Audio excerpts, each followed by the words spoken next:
우리의 감사가 더 깊어지고 또 더 넓어지기 위해서 우리에게 열매가 많아야 되겠습니다. 우리의 수확이 풍성해야 되겠습니다. 어떻게 하면 열매가 많아질 수 있겠습니까? 어떻게 하면 우리의 수확이 더 풍성해질 수 있겠습니까? 오늘 말씀을 통해서 추수감사의 비결을 발견하시는 시간이 되시기를 바랍니다. 오늘 말씀해 보니까 나무가 한 그루 나옵니다. 무슨 나무입니까? 포도나무입니다.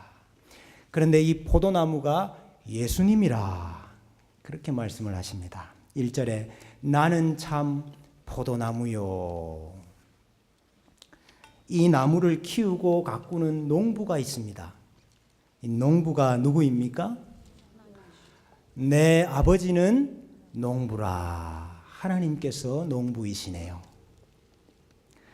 그러면 우리는 무엇입니까? 우리는 가지라. 5절에 너희는 가지라. 포도나무 둥치에 붙어 있는 가지라 하는 거죠. 열매는 어디에 맺힙니까? 가지에 달립니다. 여러분, 이 포도나무가 좋은 나무이겠습니까? 아니면 시원찮은 나무겠습니까? 좋은 나무지요. 예수님이 포도나무인데요. 이 농부가 농사를 잘 짓는 농부겠습니까? 미숙하고 어설픈 농부겠습니까? 하나님이 농부신데요. 농사를 잘 하시겠죠.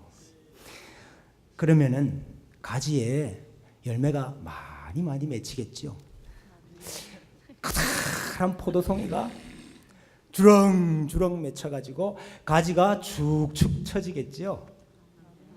그래서 여러분, 우리 인생을 보고 우리 가정을 보니까 다들 가지가 축축 처질 정도로 열매가 많으시지요. 반응이 조금 시원찮습니다. 나무가 예수님 나무고 농부가 하나님이신데 열매가 많아야 될 것 아닙니까? 그런데 대관절 왜 열매가 없느냐 이 말입니다. 왜 열매가 초라하냐 이 말입니다. 여러분, 이유가 두 가지입니다. 이유가 두 가지. 첫째는 가지가 포도나무에 붙어 있지 않기 때문입니다. 나무도 좋고 농부도 좋은데 가지가 포도나무에 붙어 있지를 않은 거예요. 4절 말씀해 보니까 가지가 포도나무에 붙어 있지 아니하면 스스로 열매를 맺을 수 없음 같이 너희도 내 안에 있지 아니하면 그러하리라. 가지가 나무에 붙어 있어야 뿌리로부터 진액을 빨아들이고 수분과 영양분을 받아서 열매를 맺을 것인데 이 가지가 나무에서 떨어져 있으니 열매를 맺을 수가 없지요. 떨어져 있는 가지는 점점 마릅니다. 마르다 바짝 마르면은 불 지피는 데 사용하는 불쏘시개가 됩니다.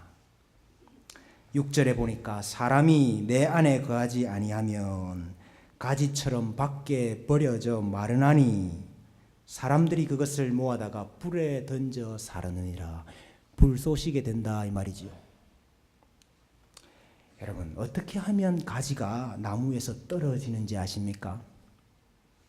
어떻게 하면 이 가지가 나무에서 분리가 될까요? 가지가 나무에서 떨어지는 경우가 있습니다. 언제 그러냐 하면 스스로 열매를 맺으려고 할 때입니다. 가지가 스스로 열매를 맺으려고 할 때. 오늘 4절을 다시 보시면 가지가 포도나무에 붙어 있지 아니하면 스스로 열매를 맺을 수 없나니. 가지 스스로는 열매를 못 맺는다는 겁니다. 근데 여러분, 많은 경우에 가지들이 스스로 열매를 맺을 수 있다고 생각을 합니다. 그래서 내가 열매를 맺기 위해서 애를 많이 씁니다. 무슨 애를 쓰느냐? 가지가 나무에 물을 주려고 해요. 가지가 나무 주변에 땅을 파고 거름을 주려고 합니다.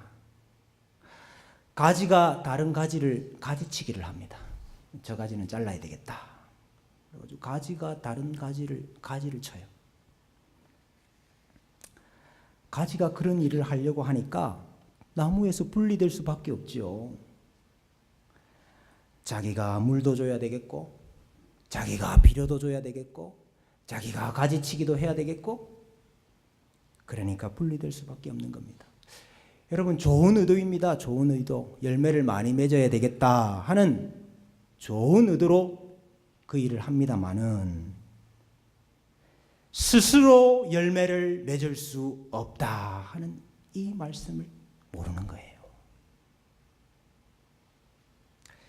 가지가 스스로 열매를 맺는 것이 아니라 나무에 붙어 있음으로 열매를 맺는 것입니다. 물을 주고 비료를 주고 가지치기를 하고, 이것은 누가 하는 일입니까? 농부가 하는 일이지요. 농부가. 하나님이 하시는 일이다 이 말입니다. 일은 하나님이 하시는 거예요. 우리는 예수님께 딱 붙어 있으면 열매를 많이 맺게 되는 것입니다. 5절 말씀에 나는 포도나무요 너희는 가지라. 그가 내 안에 내가 그 안에 거하면 사람이 열매를 많이 맺나니 나를 떠나서는 너희가 아무것도 할 수 없음이라. 나를 떠나서는 너희 자신이, 너희 스스로가 아무것도 할 수 없음이라. 나는 예수님 없어도 잘 되던데요. 나는 예수님 안에 안 거해도 열매가 맺히던데요. 얼마 전에 우리 제주도 사시는 저희 부모님이 귤을 좀 보내주셨어요. 근데 그 귤 박스 안에 이 귤이 한 7, 8개가 달려있는 가지를 꺾어가지고 같이 보내셨어요. 야, 참 열매가 달려있는 가지를 보니까 얼마나 예쁘고 보기가 좋던지 제가 그걸 집에다가 딱 걸어놨습니다. 근데 한 일주일 정도 지나니까요, 잎이 시들시들해지더니 그 귤이 뚝 떨어지는 겁니다. 나무에 붙어 있지 않는데도 열매가 있더라? 잠깐입니다. 잠깐입니다. 조금만 지나면은 뚝 떨어집니다. 추수감사의 비결이 무엇이냐? 예수님께 꼭 붙어 있는 것입니다. 나를 떠나서는 너희가 아무것도 할 수 없음이라. 이 말씀을 붙잡고 사는 것입니다. 우리 한국 교회 초기에 이성봉 목사님이라는 목사님이 계셨습니다. 그 목사님이 이런 찬송을 지었어요. 물을 떠난 고기가 혹시 산다 하여도 예수 떠난 심령은 사는 법이 없어요. 예수님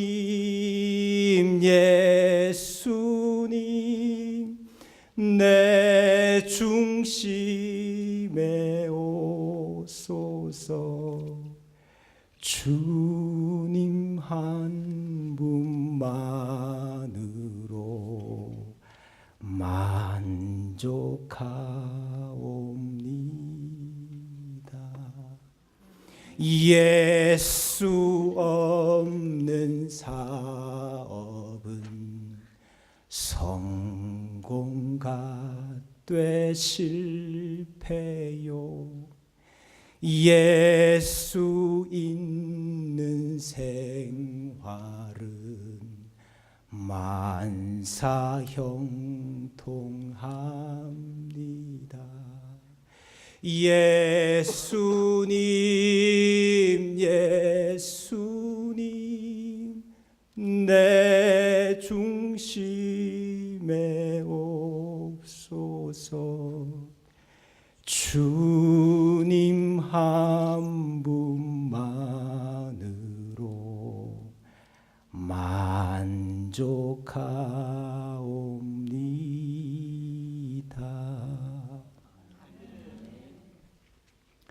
여러분, 우리가 이렇게 살 때에 우리 가지의 열매가 많아질 줄로 믿습니다. 우리 중에는 이런 분들도 계십니다.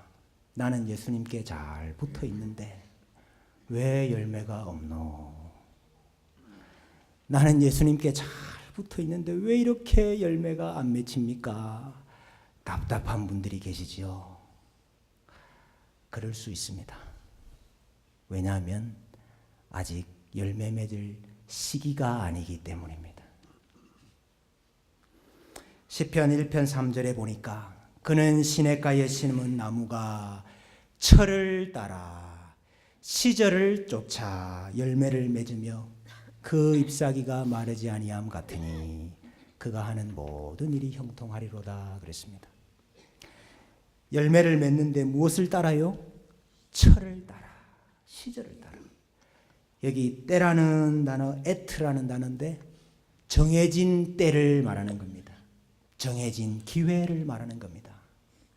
여러분, 사시사철 열매를 달고 있는 나무가 어디 있습니까?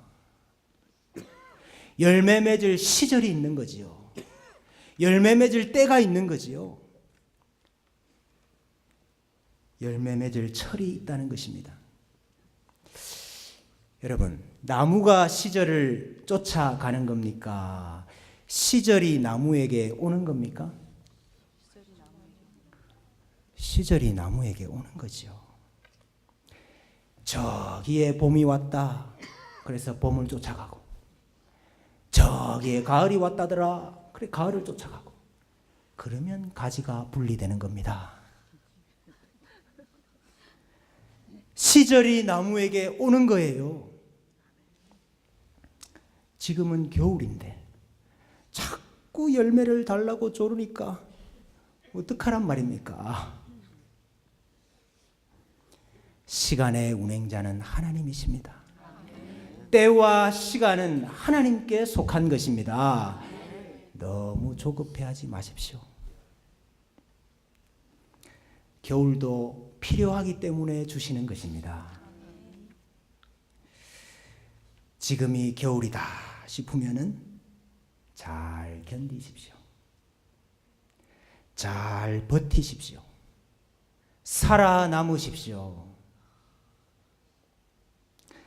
겨울이 되면 나뭇잎이 다 떨어집니다. 나뭇잎이 왜 떨어지는 거 하니? 겨울이 되어서 땅이 얼면은 이 나무가 뿌리에서 물을 빨아들이기가 힘든 거예요. 수분이 부족해집니다.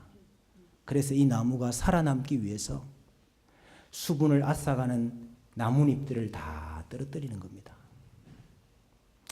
여러분, 겨울이 되시거든 살아남기 위해서 화려해 보이던 자랑의 잎사귀들 다 떨어뜨리십시오. 그 잎이 떨어지면 그름이 됩니다. 겨울이 되면 해충이 다 죽습니다. 내 속에서 스물스물 기어 올라오던 교만이라는 해충을 다 얼어 죽이십시오.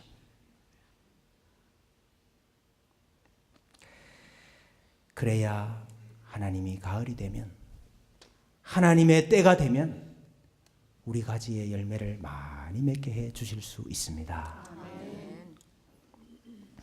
추수감사의 비결이 무엇이냐? 인내하는 것입니다. 견디는 것입니다. 살아남는 것입니다.